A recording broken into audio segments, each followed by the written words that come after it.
Hello, hello. We are here with the Hellbreaker Sequence, episode 8. It's just David and Carly today. So we're going to play Elysian Road and do Dylan and Ode. No. That would be random. Surprise, yeah. Something I just realized about your microphone, David, is every time you mute and unmute yourself like that, it re-picks up all of the background noise. Does it do it if I mute through Zoom? I just did it like 3 times. Do it again. Still doing it. No, it's better if you mute through Zoom. Okay, Yeah, mute through Zoom instead. Yeah. Because I think, part of it is that Zoom is like trying to pick up the audio source again and then do whatever it's filtering it does every time you mute and unmute it. Yeah. I gotcha. Yeah, it's better if you do it on Zoom, I think. Okay, yeah, so we are doing the Hellbreaker sequence. And I guess, we're going to start with Beirut, David's character in the Perihelions, because he was locked in a hell dimension with no hope of escape. So we should probably figure out what's going on with that. So I assume, Carly, we could, let's just do the zoom in like we normally do and see what we do. See what's going to happen. Zoom in. See where you are on the map. Well, you went from Azimuth to the world of shadows. This hell dimension that seeps in through the cracks of this world's soul. So I imagine you're just, wherever Azimuth... Actually, well, that's the thing. Azimuth kind of just, sends you places. So, right. It doesn't necessarily have to be, parallel to where Azimuth is. It's just kind of you ended up somewhere. So let's... We should just pick an area on the map that's cool that we haven't seen yet. Something outside of the colored zone. Right, exactly. That's what I'm thinking.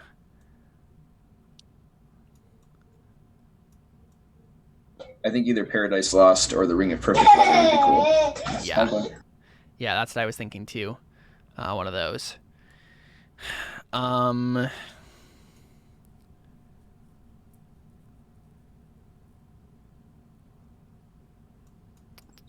Although a fundamentally flawed and incredibly potent presence sounds cool. I know. Creation. I know.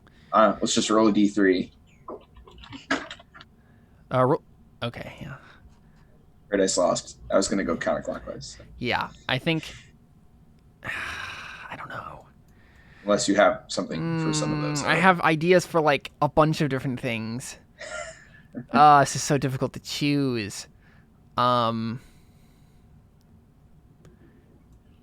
think what I might want you to do... Because this is going to be... You're going to end up somewhere that has a parallel on this side, but you're in the world of shadows part of it. So if you were in Paradise Lost, you'd be in the world of shadows, near where Paradise Lost starts to bleed over into the other world, and same with any of these other things. So it's not like you're directly... Yeah, I figured that would be where I came out. Right, yeah. One of those places. Yeah, you would just not be that I'd near... actually be there right now. Mm-hmm. Yeah. Let's do the bottom here. You're somewhere near the earlier creation of the presence, fundamentally flawed and incredibly potent. Okay, sounds good. I have some ideas for that because there's been some things going on with the recollection related to that whole thing. So, okay. Or were going on, and then we've had a pin in it for a while. So, right. So that's where we are. Now the question is, the main characters present say what they're there to do. Beirut is there to escape. Get out. Yeah. Yeah. I guess this is the question then. Carly, is Harahel here?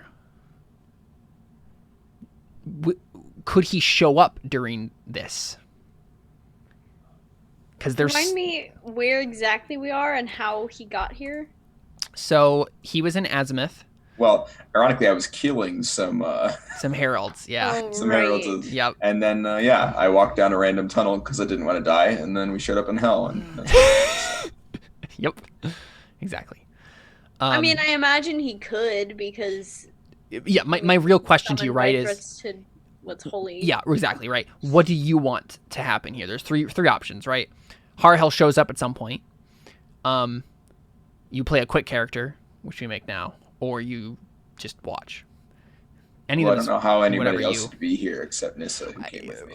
Nissa and technically Dr. Darvishi Nasur is Right. there too. That's right. Josh's character, yeah. That's true. But Yeah. yeah, and so the idea that I had for like if you were gonna do a quick character would be you could do another herald, right, who ends up showing up, or you could do someone from the New Harmony or from the Recollection, right, someone who would have a reason to be in the World of Shadows. But totally up to you. That's true. I forgot they don't have to be from my faction. Yeah. Yeah. It's true. I Just think it whatever make you more want to do. sense for Harahel to show up at some point Yeah, sure. instead of just creating a whole new herald. Yeah. Yeah, I like that. I like that idea, especially because Harahel is going to be like, we get to see whatever new Harahel looks like, if he's changed at all, or if he's, like, is he flanked by a horde of angels, like, that sort of thing. Okay, cool. So, Beiruz, you're there obviously to escape the world of shadows, and Harahel will be there to, deal with a threat to that which is holy. The GM describes details of the environment or asks the players questions about it. So my thought is you imagine, I can't remember the name off the top of my head. Where's the place in the Warcraft universe where the dark portal is? Like that, is it like the Blasted Lands or something like that? Didn't very little of that game. Okay, yeah. Blasted Lands. Yeah, I think it's the Blasted Lands. That sounds vaguely like a thing Yeah. that I've heard of. Yeah. It's basically it's like that. It's, and honestly, there's probably a lot of similarities between the world of shadows and like what's the name of the world? I'm just digging into Warcraft lore here for a second. Give me a moment. Let's see, world that the orcs came from in Warcraft. What's the name of that? Draenor. I mean, I won't have any reference for it. Yeah, now known as the Shattered Realm of Outland. Yeah. Okay, yeah. I'm just thinking about like all of my time playing World of Warcraft and like, yeah, Outland. And is that what the orcs call it? The Outlands? It's Outland. It's the Outland because it's like a shattered world that kind of is like more a plane of existence than an actual planet at this point. They wouldn't have a name for it. I mean, Draenor is their homeworld. Yeah, that's what they call it. But it's now known as the Outland because it's like half destroyed, sort of a thing. Right, I got you. Anyways. Anyway, and the reason that I was using that parallel is because there's a lot of like kind of weird spacey vibes to this, right? So you end up basically on a blasted landscape. There's wind whipping around you, and it would be very similar to just the wasteland, right? In this world normally, except for the fact that like everything above you doesn't look like the actual night sky. It looks like basically a bunch of like really sickly green aurora type things are like kind of stretched across the sky, and there aren't stars or a moon.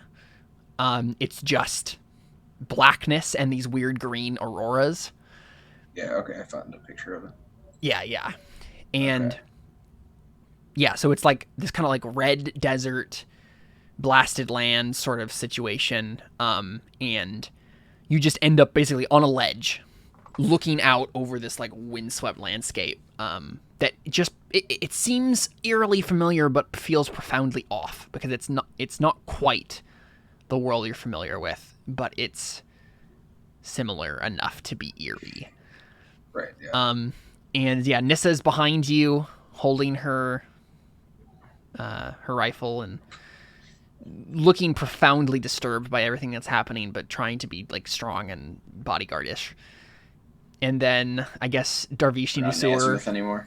Yeah, we're not an azimuth anymore, exactly. And I'm pretty sure that's what you said at the very end of that session. Yeah, I think you're right. Yeah. And then Darvishi Nasur is obviously doing a math problem on his tablet right now.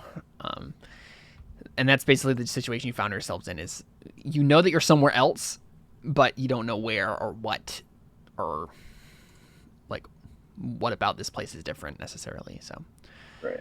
Okay. Let's see. Yeah, other players may create or pick up quick characters. Characters select gear according to their family's assets in established fiction. I guess we already did this last time, and you'll just basically have the same stuff, I imagine. Right. Whatever you ended up with on your character sheet. So I don't know if you wrote that down anywhere, but I mean, it would have just like one of them is my body, one of them is the thing that I wear to use fire attacks, and the other is a plane, which I definitely didn't have. So yeah, yep, because you were deep in the depths of azimuth. Yeah.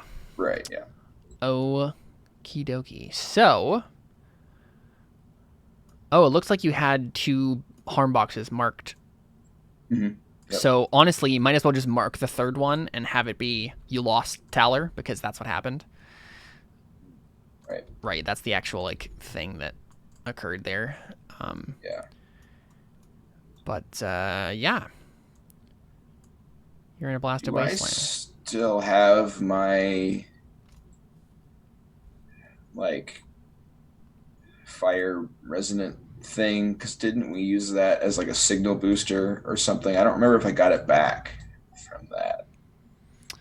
Oh yeah, because I know that we did that. I don't remember if I don't think I had it with me. Probably not. Yeah. Then Okay. Yeah, that makes sense. Yeah. Especially with everything that went crazy right directly after that happened. Yeah, probably didn't get it back. Yeah. Okay, cool. So, awesome.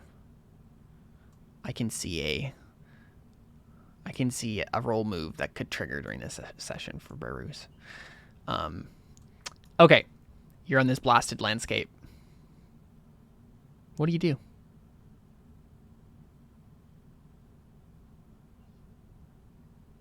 Let me look at the moves list here. So I don't really know. So let's see.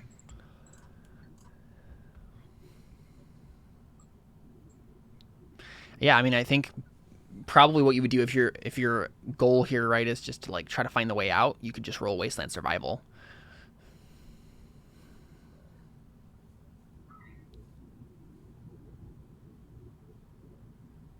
What's the difference between Forge a Path and Wasteland Survival? Because one says when you navigate through the wasteland, and one says when you find a way across precarious or dangerous terrain, which sounds like the definition of a wasteland to me. So I'm a little not sure. Wasteland about. Survival, I think, is more. Actually, you're right. Yeah, I think Wasteland Survival is more like exploration. Oh, okay. Because the 10 plus options are like you discover a hidden treasure in the wasteland, you discover a secret path, you discover a secret.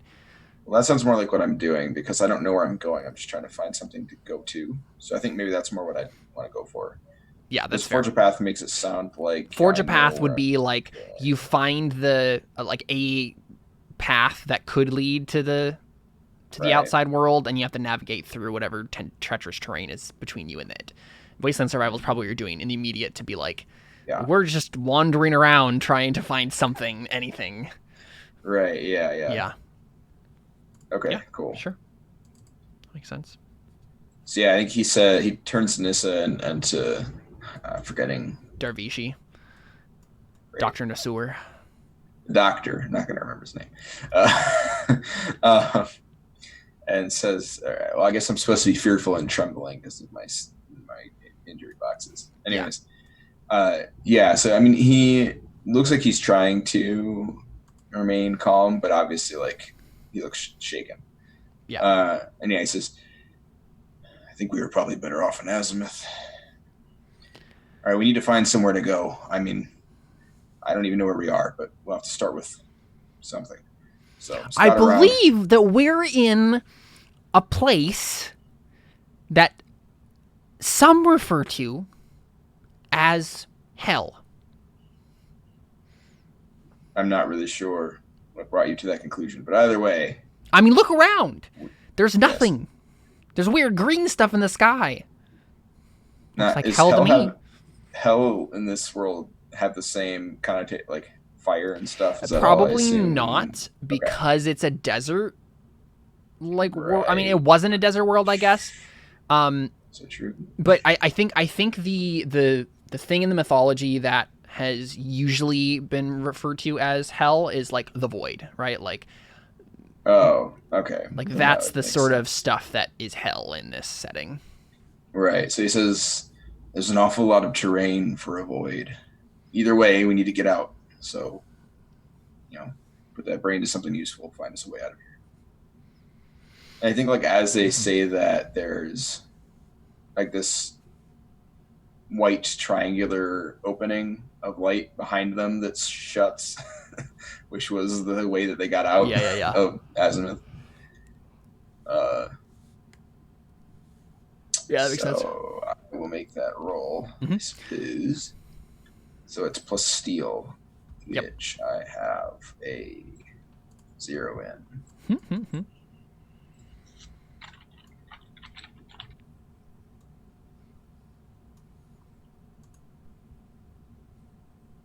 Six. Oh, nice. Oh, look at me. I rolled a 1. Who would have guessed? Who would have guessed that David would I fail also a roll rolled on in the a Powered by the 1d3, Apocalypse I rolled a game? 1. It's true. I've rolled 2 ones of the 3 dice that I've rolled at the beginning of the session already. All right, perfect. Let me just go ahead and look at my GM moves here, because obviously you just get totally and completely lost in this wasteland.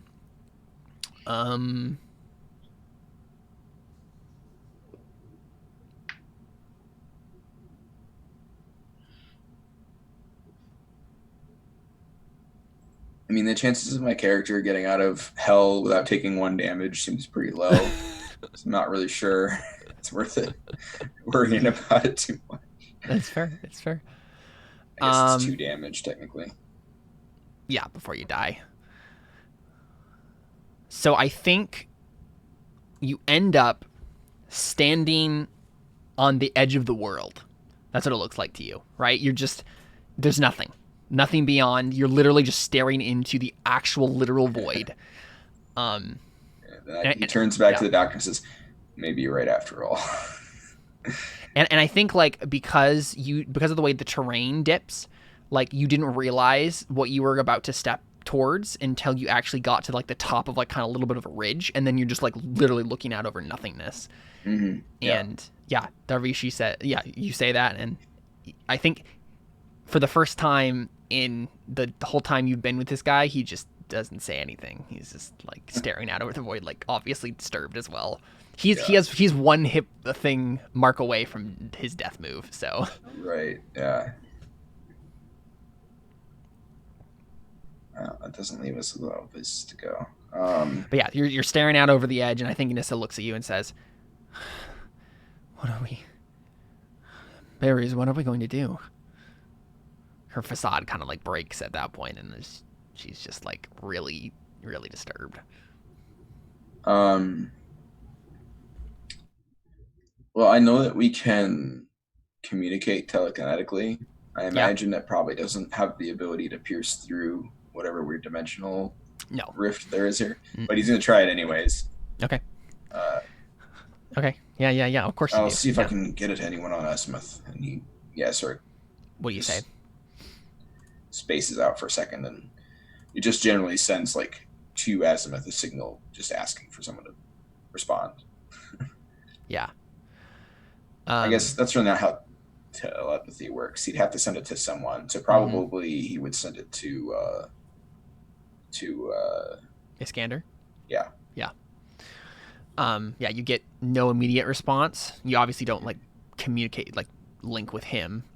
So you're there for a little while, just kind of like hoping that he'll respond or you'll connect in some way, and nothing happens. And then right before you're like about to be like, okay, there's nothing, you feel more than anything a presence beyond you in that void and it kind of taps into whatever frequency you're using to telepathically communicate, and you hear it say, "Who are you?"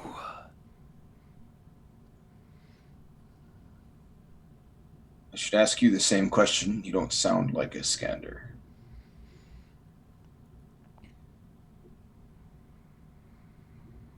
You are not supposed to be here, little one.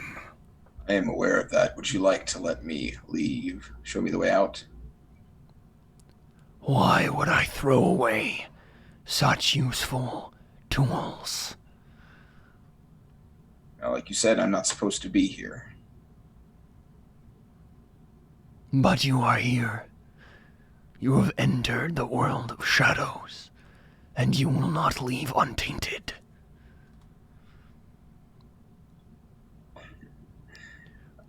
Where once the sun cast a shadow behind you, now the shadow will lead your way, bending ever forward, damning your steps. Yeah, so he turns and says, I think we're going to have company.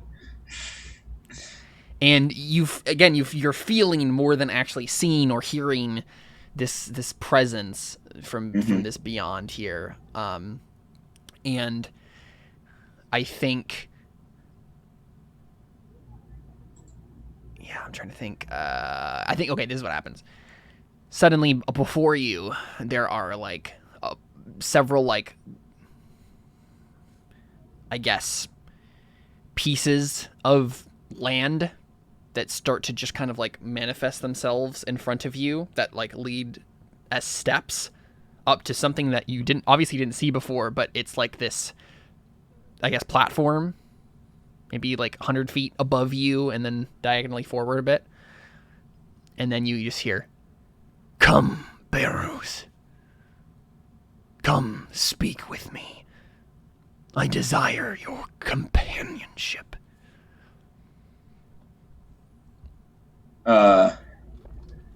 Yeah. He just, he takes a deep breath and takes the first step and, like, sort of shakily starts moving up the stairs and just looking up to see where they go. Yeah. You do go up the stairs, is that what you said? Yeah, yep. Okay, yeah. Yeah, I mean, basically you just like follow this up for a little while, and it ends in like this platform. Nissa starts to like go with you because she's like, "What are you doing?" And then she just seems to like freeze and shudder, and then take a step back, and then just look at you like, "Don't go." Like that's the like kind of look she gives you. But she's like, "I can't go with you," but like. He looks back and says, "We are in the enemy's court. This is where I do my job." And then he keeps walking. Oh, nice. Yeah. But, like, obviously he's trying to sound more sure of himself than he is. Yeah, then he'll turn and just keep going without her then. So you walk up, and you get to the top of this platform, and it's just a very, like, empty, blasted piece of land. And you're standing basically in the middle, and you hear him again, and he says,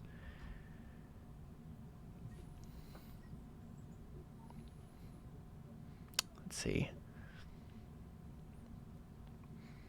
"Your own fortress abandoned you, Barrows, and led you here. I did not cause this, but I welcome it. I do not view the cast-offs of the mortal world or its entities as mere..." I'm trying to think of a fancy word for garbage.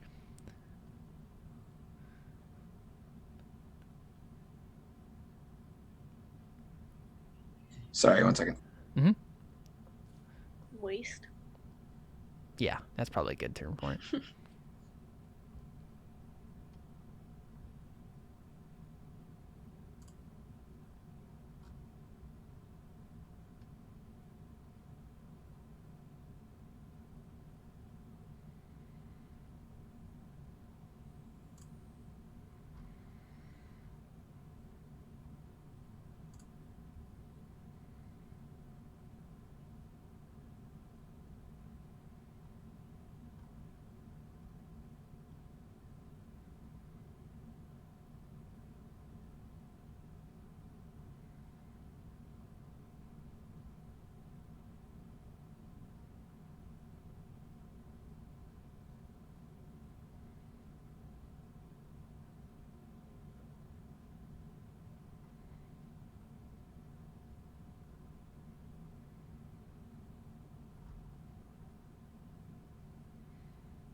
Sorry.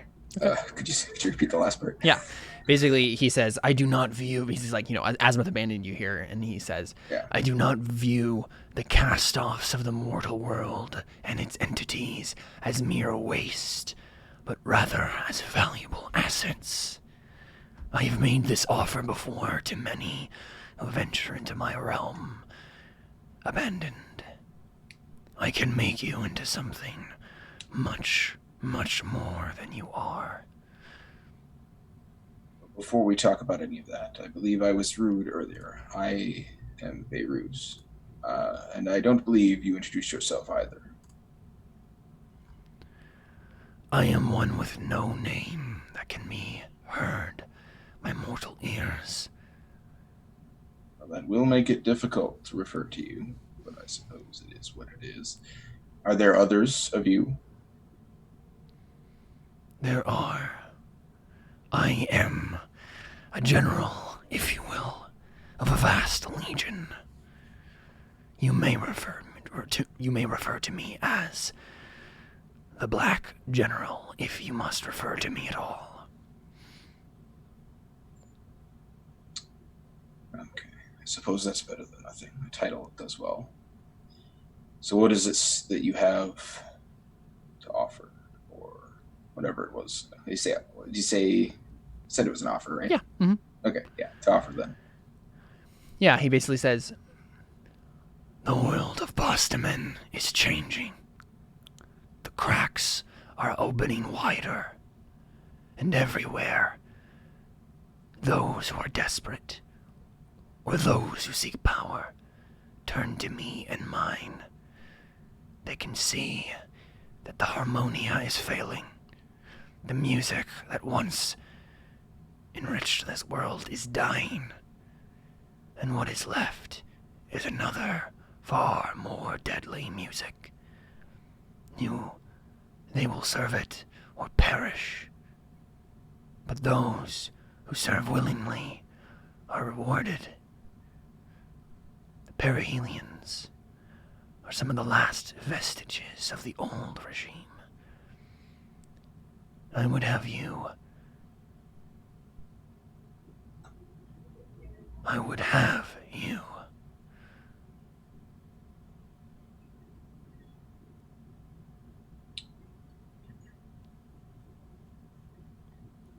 Yeah, it says, if I am to speak for the whole of the perihelions, I would like to speak to more of your number, a gathering of you, a court, if you would.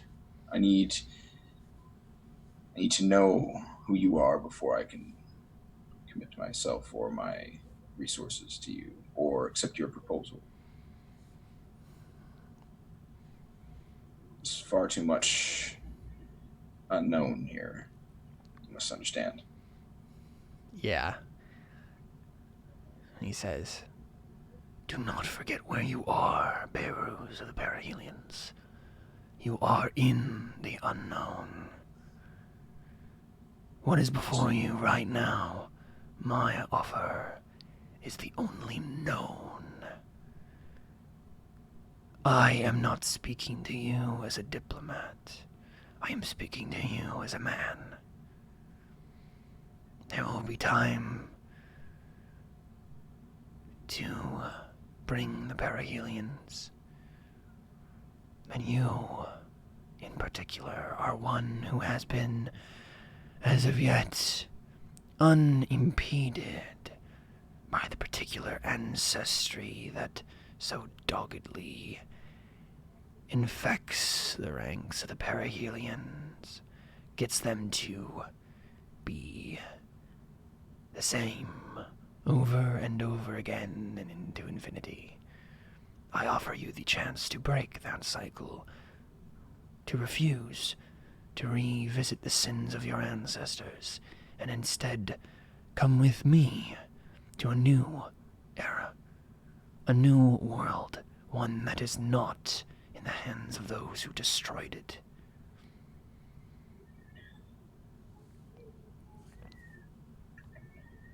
Yes, I imagine this world must be rather pleasant if you intend to trade it for my eventual immortality.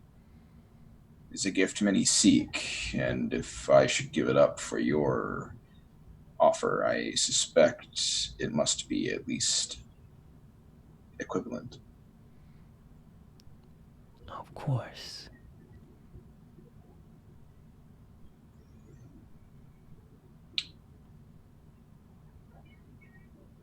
I'm trying to think. Yeah, and like the main thing here is that Barry is in a really like tough position because Right, yeah. if he refuses, you can get the sense that he'll just be like, all right, well, I can just instantly destroy you because right, you're a yeah, worm, right? Like, Yeah. but if you want to, you could like try to like make a roll here and try to like convince him in some way to like give you a better deal or be more lenient with what he's saying. There's stuff you Sure. could do here to try. Yeah. So he says, this may be the land of the shadows, but I am an envoy of light, of sun, of understanding and control. I need to know what this world is, what it is you offer me. If you can show me, then perhaps we can deal as men, as you put it. Mm-hmm. Obviously, missing the point. Yeah, yeah. He's not a man, but yeah. All right. So basically, you want to. I want him to show me what it is that his cryptic offering is, Okay. Like if he can do a vision or if he can do whatever. I don't know. Whatever he can think of.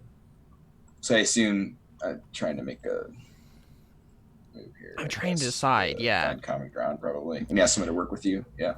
Yeah, I guess so, yeah. Okay. Unfortunately, you don't have your diplomat with you anymore. Oh, yeah. I mean, I don't Courtier. Really need him. I have +3 sway, but yeah.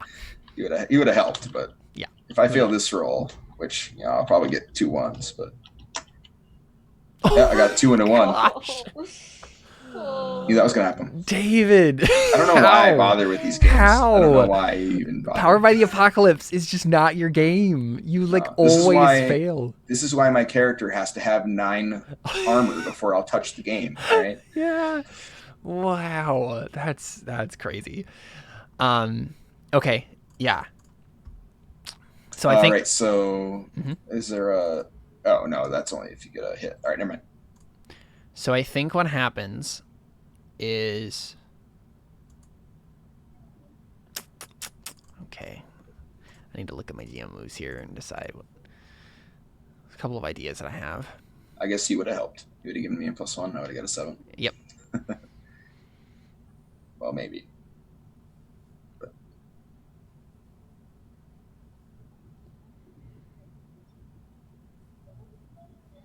So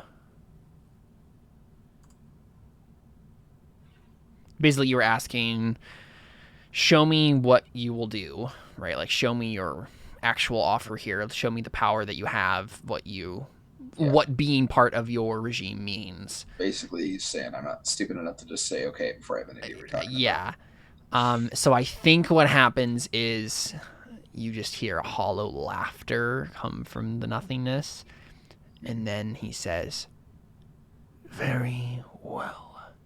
And the platform disappears and you just fall into the nothingness. And we hear Nissa just scream, and Darvishi is just like staring in horror as you literally just start falling into the absolute void. Now, did we establish what? Hold on, let me double check. Mm-hmm. Sorry, not to. No, you're fine. Throw a wrench in it. I just, I want to make sure. Because I think my. Yeah, so my body has mobile, but I can't remember if we ever decided what that meant. Oh, your outfit has. Yeah, well, I mean, like, my outfit, which is my mods, has mobile. Right. I know we used this in the last session, and I used it to like not fall to my death down a thing, but I can't remember what it looked like. Yeah. Can't remember if it was like a. Because I know mobile is like a jetpack or like super jumps. Well, I can't remember what it does. It's not exactly that much. It's like grapples, jump jets, boosted muscles, or similar, make it much easier to get around wearing this gear. I guess jump jets is what I meant by jump back. Yeah. So I wasn't sure what that meant, because if it is, I mean, I can't remember how we described it working when we did our thing last time when I was falling. I think we described it as basically it pulled you towards, like it aimed you. Like the nano swarm started to like drift you. It was like a. And you went into a side corridor. Polarization where I just moved the other direction. Yeah. All right. Basically, I was wondering if that is enough for me to try and get back to the ground. You walked like 100 feet out into the void to have. I mean, he'll obviously try it. You obviously will try, yeah. Yeah. And let's see. I think I might have you try to make some sort of roll in this situation, but okay. Let's see. I mean, this sounds like it's probably just diffuse with. Probably, yeah. Quick action or endurance, physical exertion. Probably improvised technology or remembered information. Would it be okay? I mean, I'm better at that, so I'll take it.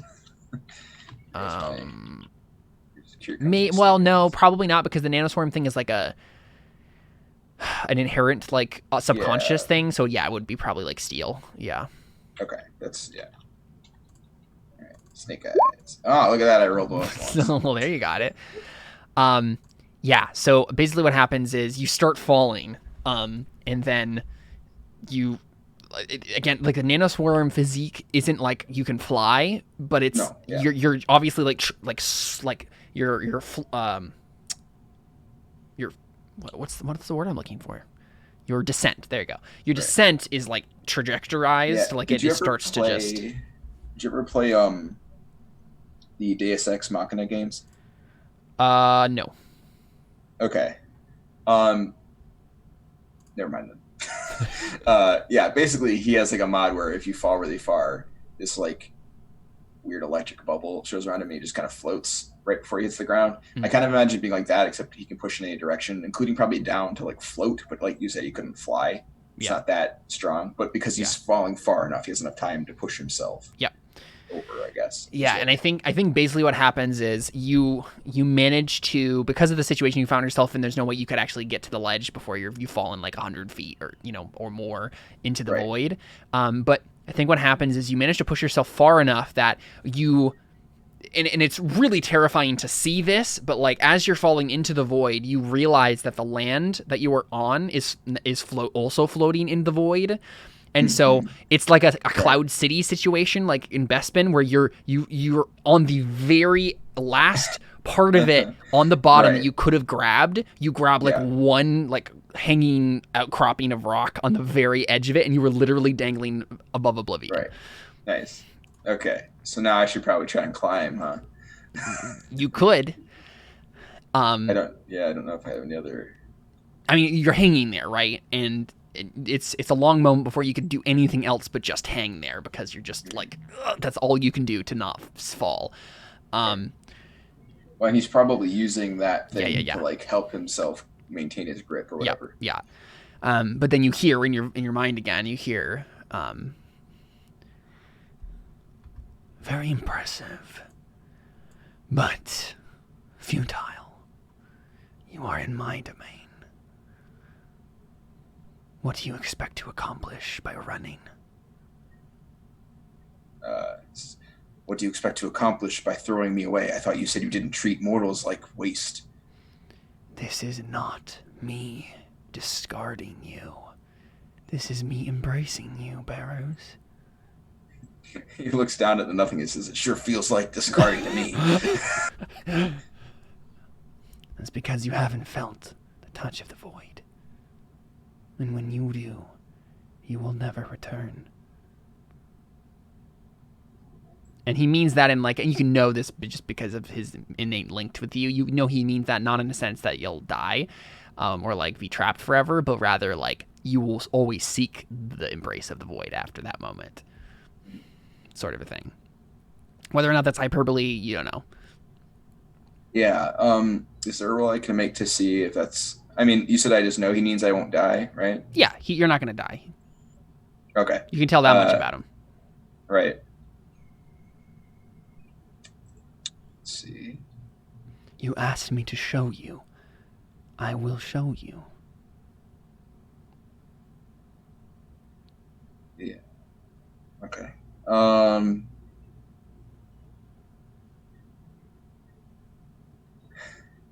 Yeah, I think he just like swears under his breath and let's go. Yeah. And we just see you fall. And I think after about 30 seconds or so of falling into this nothingness, you lose track of the land above you and you can't see it anymore.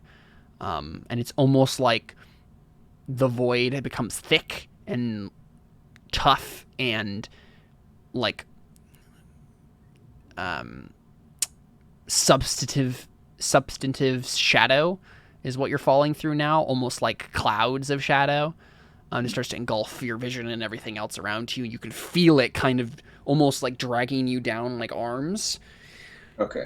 And then Nice. you don't have the sensation of falling anymore, and it happens so slowly and in such a weird way that you didn't even notice you weren't until you aren't anymore.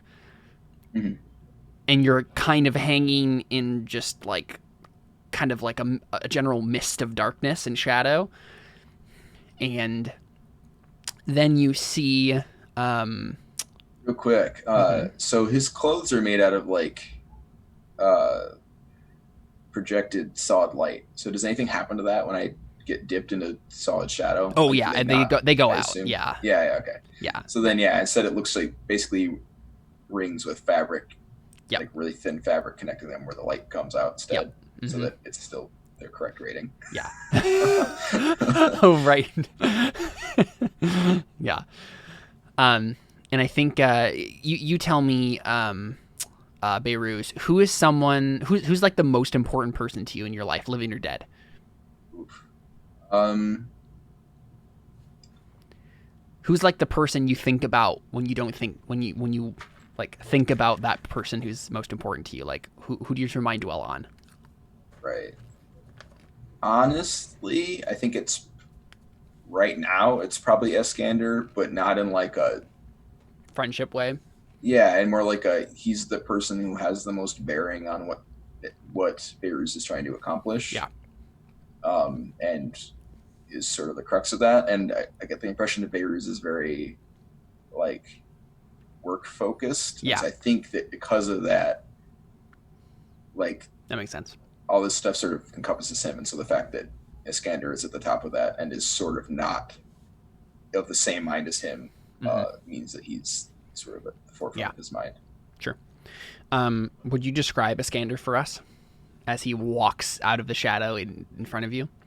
Yeah. So Iskander has appropriately, like, for the area, like ashy colored skin, and like it's like a lightish gray. So not really ash because ash is more white. Mm-hmm. And it's like soot, I guess, really. And he has. Let me see if I can find because there's a picture of it. Obviously, it doesn't have to be exactly like that picture. Yeah. But. The stuff I have on file for him in terms of looks is masculine, scrutinizing eyes, and sculpted body. Yes. Yeah.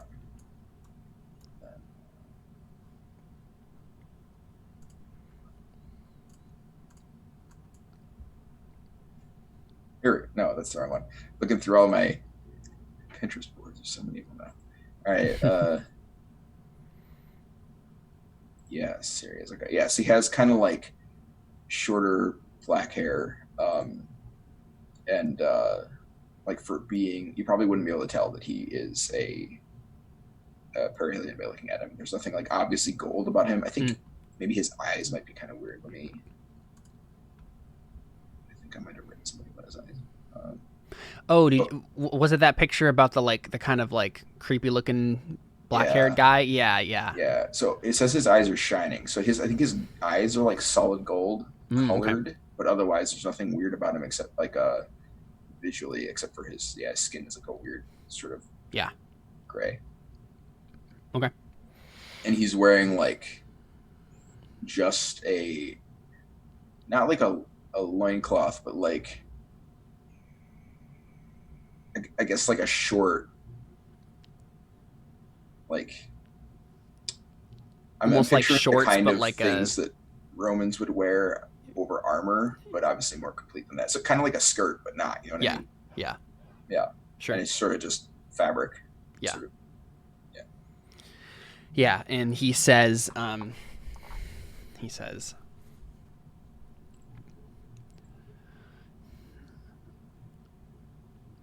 see, I'm trying to think of how this like sequence goes. I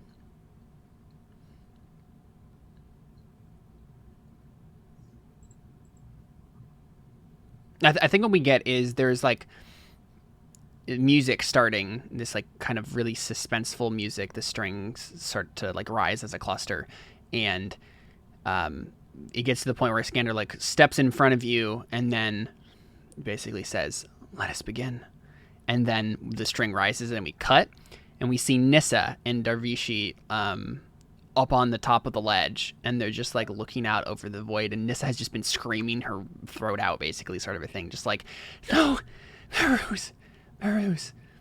And then Darvishi like looks down and says, "I calculate the probability of him returning as 1 to," and then has like a gigantic number, like 1 to 10 in the 89th power.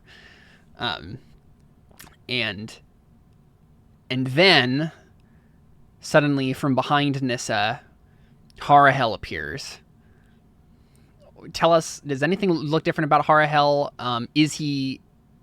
I guess real quick, let's do the zoom in tool up stuff for Harahel, just to like get a feel for what he has on him and stuff.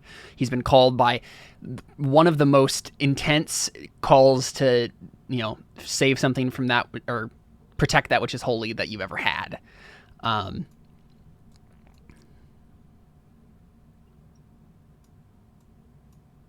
it called you basically to the real world, like, equivalent of this place, and you had to venture into this place to like get here. But like from Nissa's perspective, you just like come up over the ledge, basically, right? Like, so I assume you have Claymore and your blessed jewelry? Yep. Okay. And then you, where's the story moves? Nice. Tool up. You get 1 for each of your surpluses. You have 2. So for justice and leadership, you can choose some surpluses from the story moves section, or from each of your surpluses, you pick a relevant benefit from this story moves handout. Add a tag to a piece of gear for this mission. Get as many copies of a weapon, outfit, or vehicle as needed to outfit the whole party. Add 1 to the quality of a set of followers for this mission. Get scouts reports worth 1 data.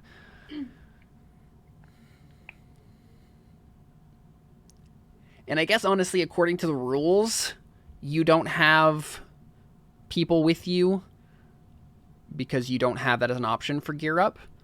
So,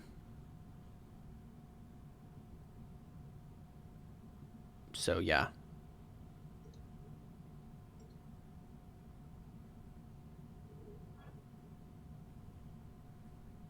It's possible people came with you on this expedition, but you're the only one in this scene. But yeah, you can choose 2 benefits from that list.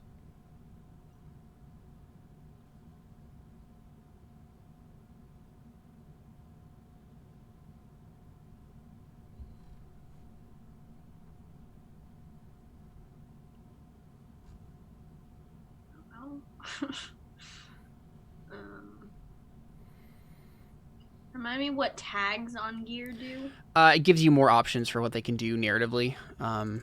So like you could have Claymore have some abilities added. You could have your Blessed Jewelry be more powerful for whatever reason. Let's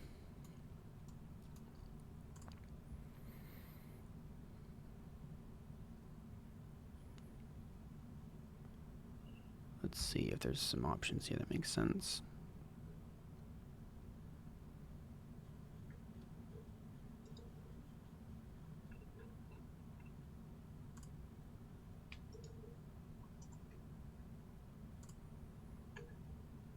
I mean, the safe option, if you don't have any particular ideas, is just to get 2 data.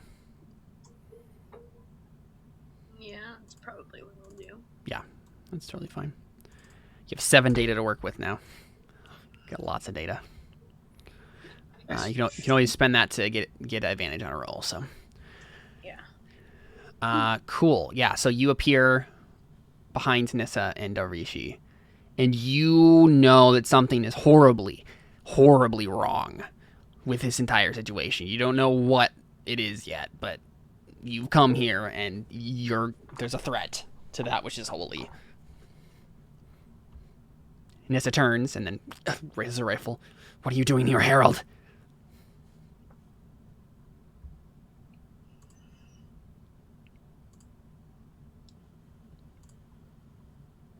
I mean, I think for a second at first when she pulls her gun on him, he just kind of flinches and slowly puts a hand on the handle of his trumpet. Mm-hmm. But he doesn't pull it out. Yeah, and I think Darvishi says, I hope there's no hard feelings about the things that I did to the... Except if you don't know anything about that, maybe I'll just stop talking. I was gonna say he narrows his eyes, but he doesn't have those. His brow just kind of wrinkles. Brow creases, yeah. Yeah. And that definitely bothers him, but he's like, okay, that's probably not... Well, I guess he doesn't know that that's not why he's here. Yeah.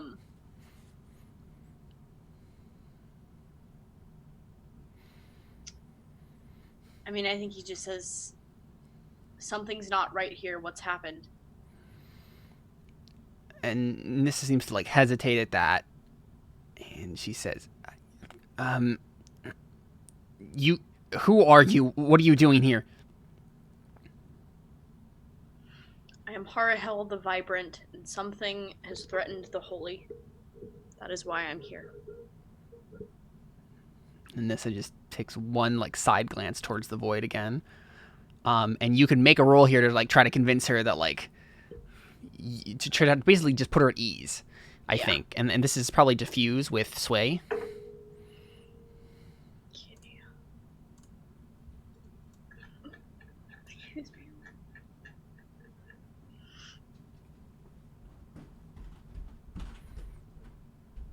Of course, I have -1 this way.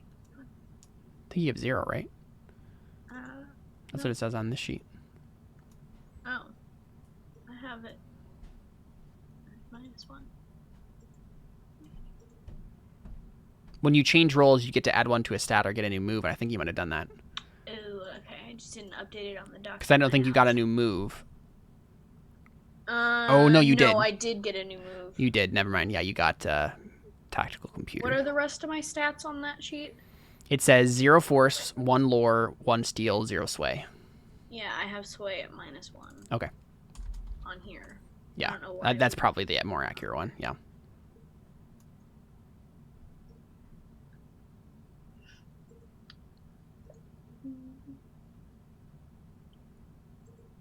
Just remind me what the mechanical roll for that is.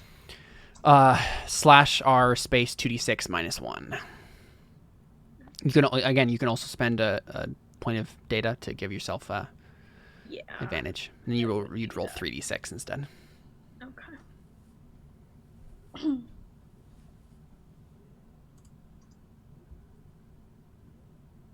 Ooh, nice. So taking the highest, 11 or 10, I guess. which is still a success, unmitigated. So I think she doesn't lower her gun, but she says, my boss, he fell. Something was talking to him, something horrible, I think, and he tried to, I don't know what happened, but he fell into that. And then she like gestures with her gun towards the void.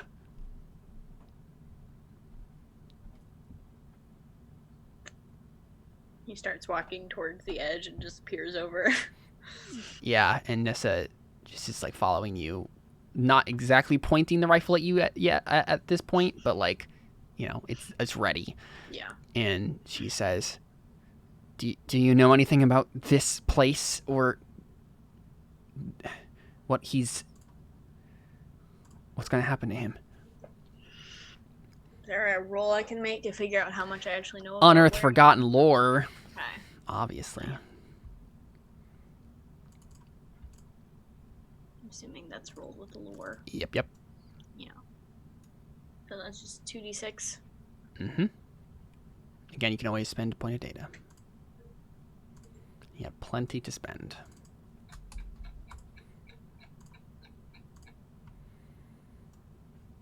I've got +1 lore already, so.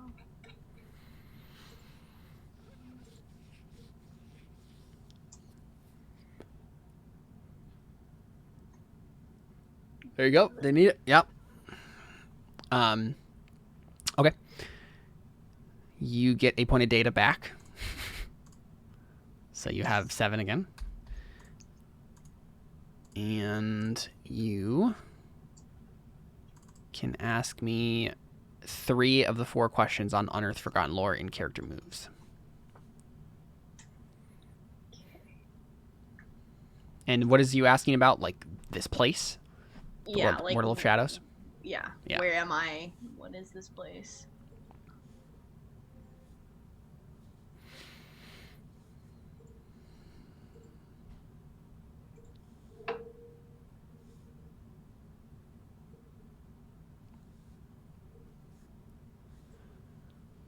Wait, what am I looking for again?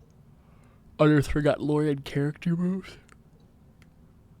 In the handout. 3 of those questions. Oh, there it is.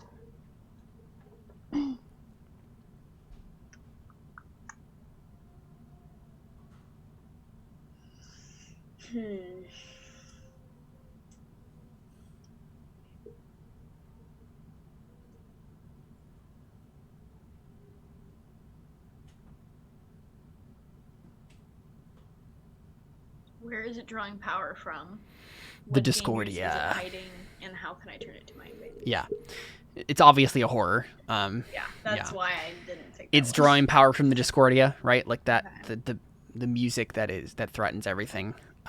What dangers is it hiding? This void specifically, I think is where the most dangerous entity of the Tannerin lives, and that is the Black General. I think you know who that is and what, like, it's a mythology figure that on par with like Beelzebub, basically. You know, like.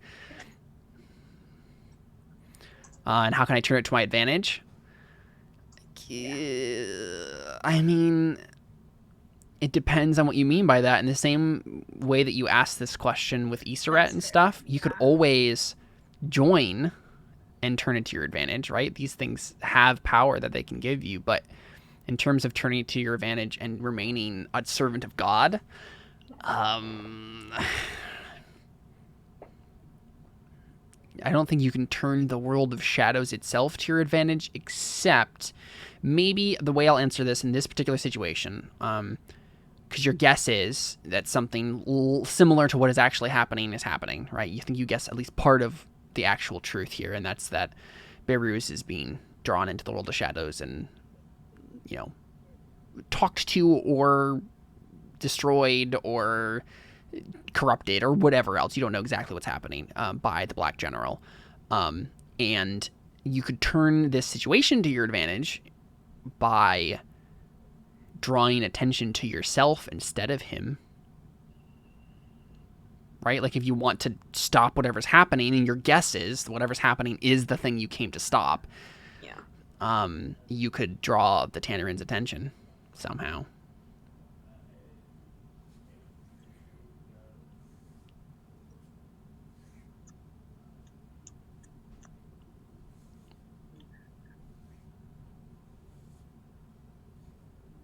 I mean, I think what he does is he walks to the edge and he takes out Claymore and he just blows it into the void. Sure. I think you are unleashing power.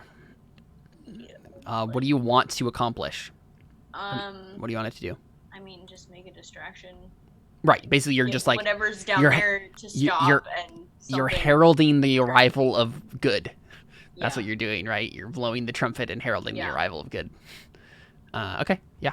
Roll plus lore, I guess. Is that what that is? Yeah.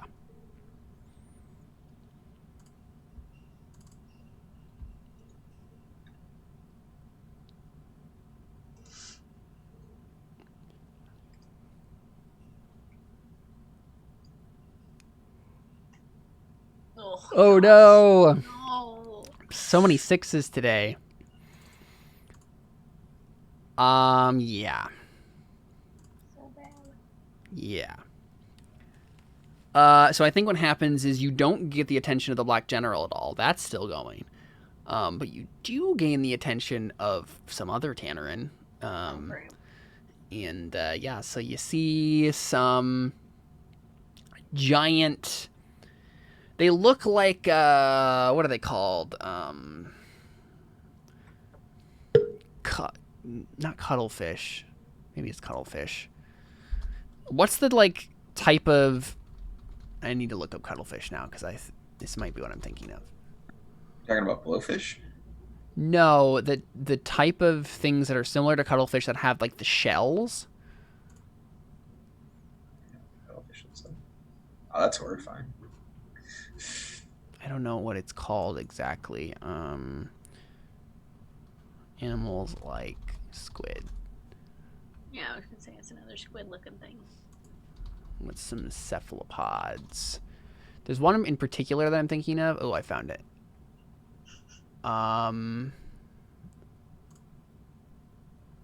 Nautilus? Yes. A nautilus. Nautilus.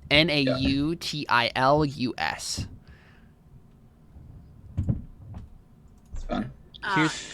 Here's a good picture from like a magazine or whatever that I can grab. It's like from a science thing. So it looks like this. This is probably the most accurate definition.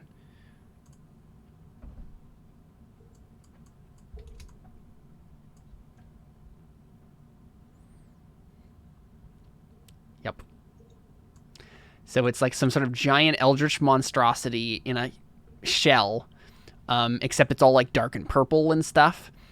And they start like, and they move backwards, right? So you see the shell first, as they like, push themselves through with their tentacles through the air, and they're coming from the void, like ahead of you, right? Like flying towards you, basically, swimming through the shadow. And you know that you're about to like be in a fight, like they're headed to kill you. So we jump back to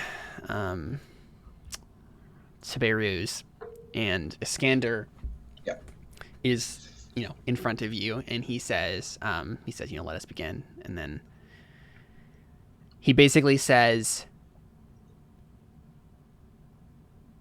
when I came to you and told you, so tell me, I guess this is really a question I should ask you. Like, how did you start working for Iskander? What is your relationship to him, and like, how did you become your boss?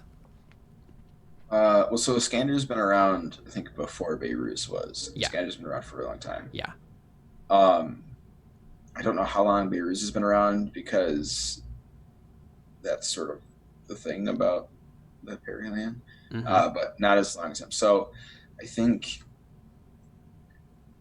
I mean, I assume he would have had the same route that anybody except for Jared's character on Azimuth had, where they started off in um, on what did I call it, Nadir, Mm-hmm.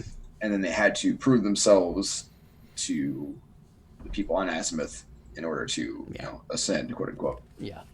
And so he proved himself to be good at manipulating people and inserting himself into circles. And so he was ascended as a diplomat, essentially, which was probably kind of sucky because that meant he spent almost all of his time in Azimuth. Yeah. Yeah. So that might almost have been a little bit of like a slap in the face, sort of. But mostly it's that, or yeah. So I guess it's probably pretty normal, I think, as far as the way that people would normally ascend Azimuth and like start working there. Mm-hmm. Mm-hmm. Yeah. So he basically says something, and it's almost like the guy, the Black General's voice coming from Iskander's lips. Right. Yeah. I assume it's this kind of a weird. Actually. Yeah. Obviously. Yeah. Right. But like it's a weird mix of what Iskander's voice would actually be, and you can obviously tell that the Black General's like talking through him. Right. And the voice kind of like goes in and out. And he says, when I invited you to ascend to Azimuth, it was because I knew your potential for manipulating those around you, for telling them what they wanted to hear, what they needed to hear, and everything in between. And I believe you have a gift. You may not be considered one of the greatest of the perihelions, but I feel like you are one of the most vital, and your talents are wasted in a mortal coil. I offered you immortality, but and then he like points to the nothingness next to you, and you almost see eyes, but not quite, staring back at you. He says, but he offers you not just immortality. I'm trying to think of like what is better than that and how he would phrase it.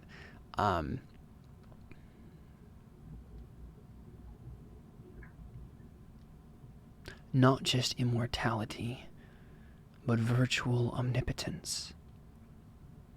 The ability to do whatever you want, whenever you want. Ultimate power.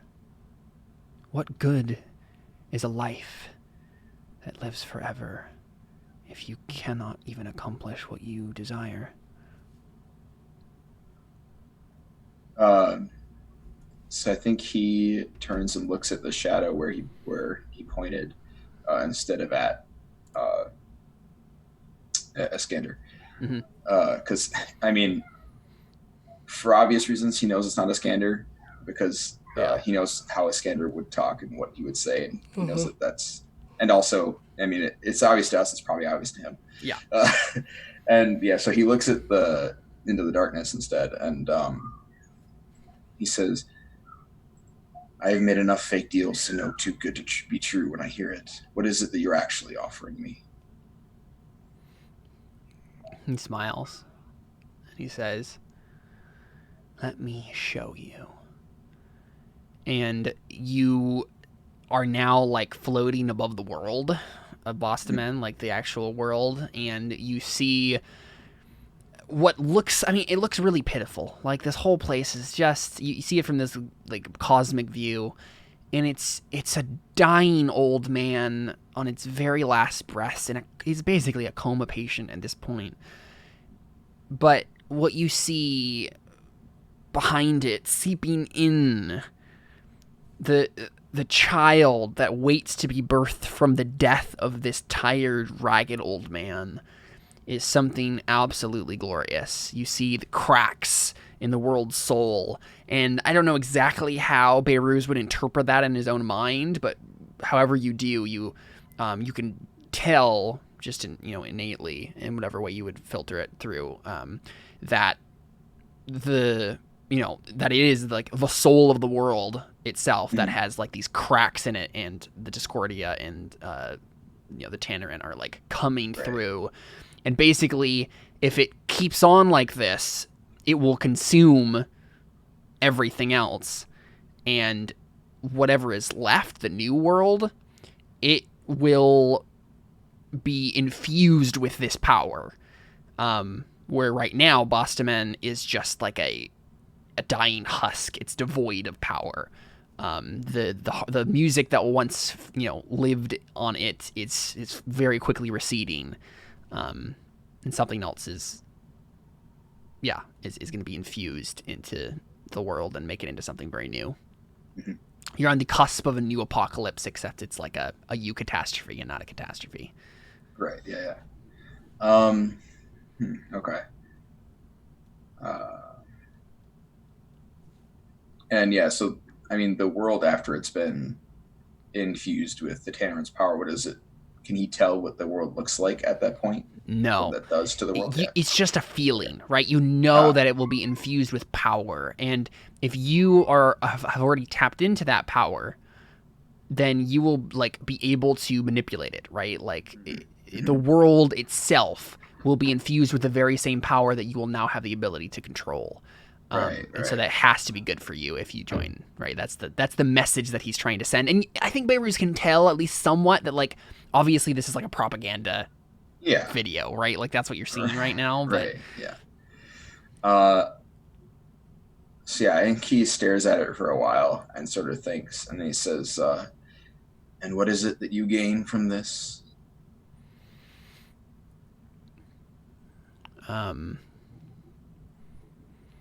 What good would a mind be without hands?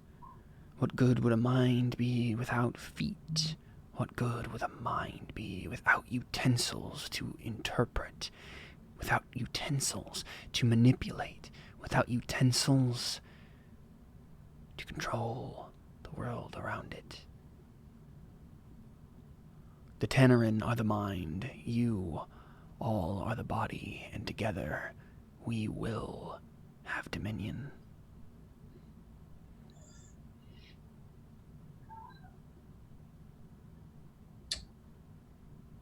Yeah.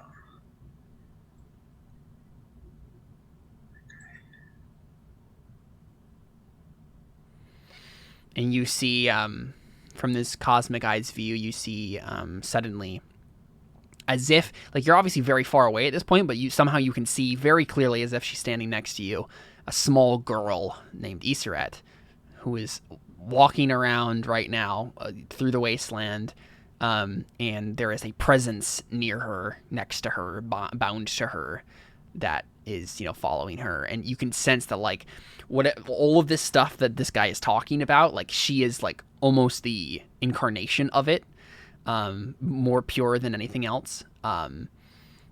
Like the pure, like, nature of the bond that can happen between a Tannerin and a mortal, and the power that can come from it. Yeah. An example of what are... And you see, and she basically has a whole cult following at this point. She's a hero to everyone around her. Right. Like, that's what you see from this. And so he's like, giving you an example of, like, what you could have.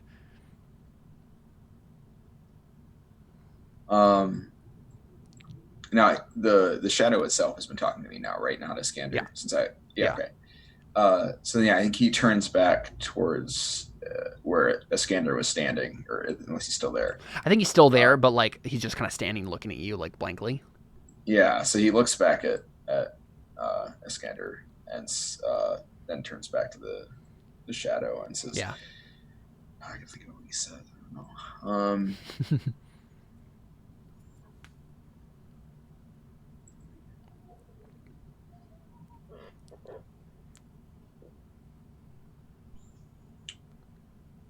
Yeah, I think I'd like to make a roll to see how he can set up this deal, basically, before I decide what he says. If that's okay. Mm-hmm. Okay. Yeah, basically he's gonna agree, but conditionally, right? Like. Yeah. Yeah. So. You want to roll find common ground? Yeah.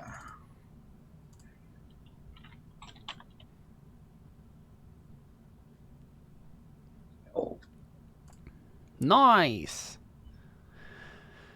Cool. Yeah. So when you ask someone to work with you, roll plus sway on a hit, they'll do it if you meet their terms. On a 10 plus, they pick 1. They'll only do it if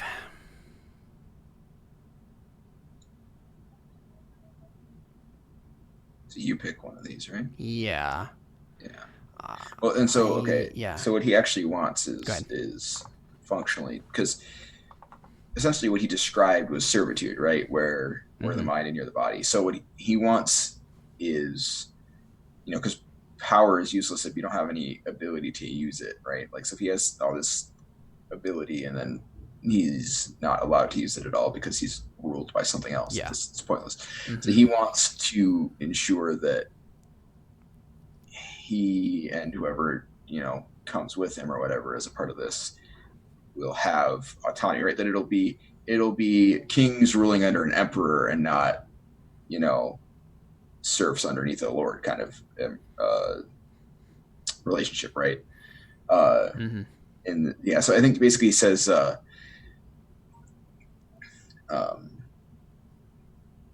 he says, a mind is no good without a body, but a body is no good without a mind either. I need assurance that under your command we will still have autonomy enough to make use of what you're offering.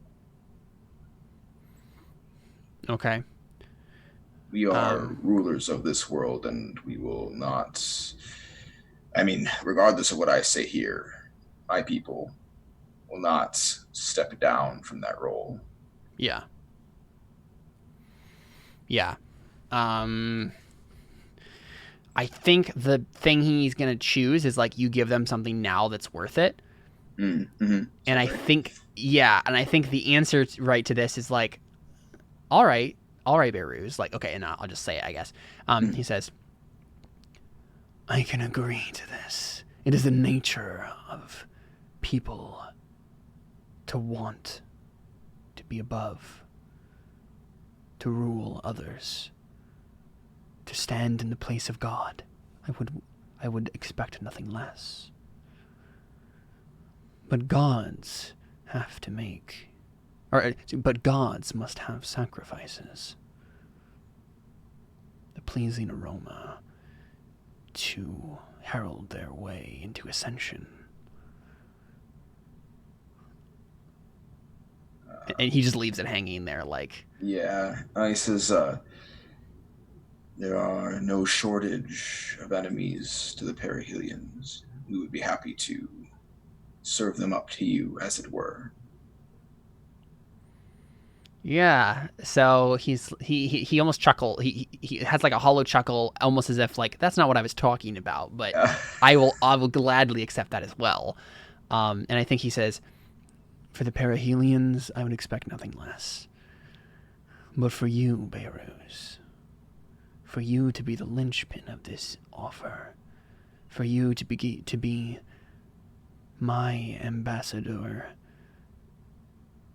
To be my ambassador among those who you once served as a diplomat, you must give up something dear to you. Or perhaps someone. It is an ancient power that I possess, and ancient powers require sacrifice. They require the vessel to be completely devoted to that power. There can be no distractions. Yeah, he just sort of shrugs and says, I spent hundreds of years in devotion to Azimuth. I'm not sure there will be any concern. There is no reason to be concerned with loyalty, as it were. I know how to keep in mind the best. Lost my train of thought there. What is the phrase? If someone's best interests. Interests. Thank you. Yeah. It says, I know how to keep in mind the best interests of others. It is my purpose. Has been for quite some time. Yeah, and I think he says, I adore the fact that you are still acting as the diplomats. You will be a good vessel, I think. One that can convince the stubborn perihelions to finally let go of their pagan religion and serve the only true power in the universe.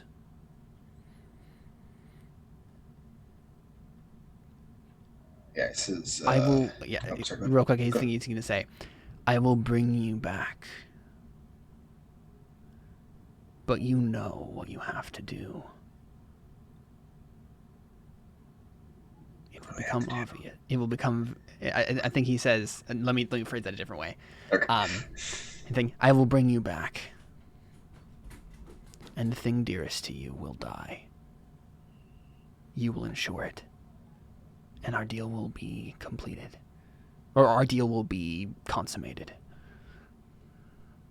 And you know, basically, he's asking you to kill Nissa. Oh, Nissa? Okay. Yeah. Right. Basically, he's asking you to like you. Basically, he's saying you won't need a bodyguard. You're Right. transcending to a completely different like playing field. You need to like shed off your old life, and you do it by killing it.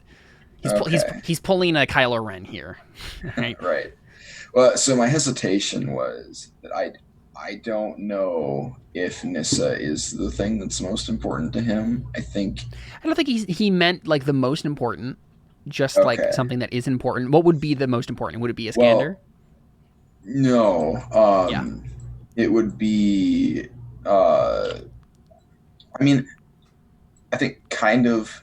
It's not really Azimuth, but I think Azimuth represents the thing that he like. So the thing that he values most is perihelion rule and stability and position, and that is what Azimuth represents. And obviously, if the whole point of this is to reestablish them in a better position, then destroying Azimuth doesn't mean anything, right? Yeah, exactly. So for me, I almost feel like Azimuth would be the thing that, I mean, I don't know if he has obviously the ability to offer that as a sacrifice. So maybe that would be why it was Nissa and not Azimuth as a whole.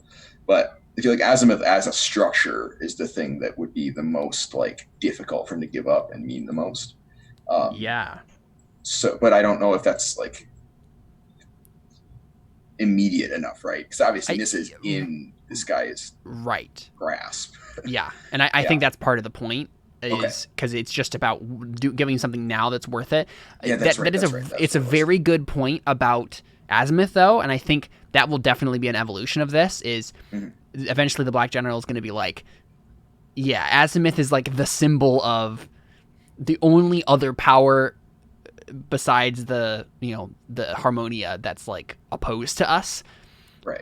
So it needs to die. Okay. Yeah. But yeah, basically he's saying like, you need to show me right now that you are absolutely devoted to this, and you're gonna do it by killing your own bodyguard in front of me. Like, you're gonna like hold the sacrificial knife and perform the ritual. Like, yeah. So I think he chuckles and he says, "I'm flattered that you think I am capable of that, but unfortunately, I have a bodyguard for a reason. She is much more apt at shooting things than I am. Also, I am without my weapon, thanks to the meddling of... Anyways, yes, I don't have my only means of defense or attack, and she is well armed and much more capable of this sort of thing than I am." Yeah, and I think like he says, but she trusts you. Trust is a greater weapon than any tool. And I think then you just feel a knife in your hand that wasn't there before. Okay, yeah. And he's basically like, the way you kill this girl is you don't have to fight her. You just have to get close to her, and she'll trust you because she's she's worked for you for forever. I still have to roll, but yeah. Yes, yeah. Okay. Yeah. Gosh. Okay. I mean, either way, he accepts. Yeah. I don't know exactly where his mind is yet, but yeah, I mean, he doesn't say anything, I don't think, but Sure. he takes the knife. Yeah. Mm-hmm. So we go. Actually, let's do this real quick. Let's take a quick break, and then we'll pop back to Harahel and find out what he does to fight off the weird eldritch monstrosities. Yeah. Cool. All right, stick around. We got more Hellbreaker Sequence when we return.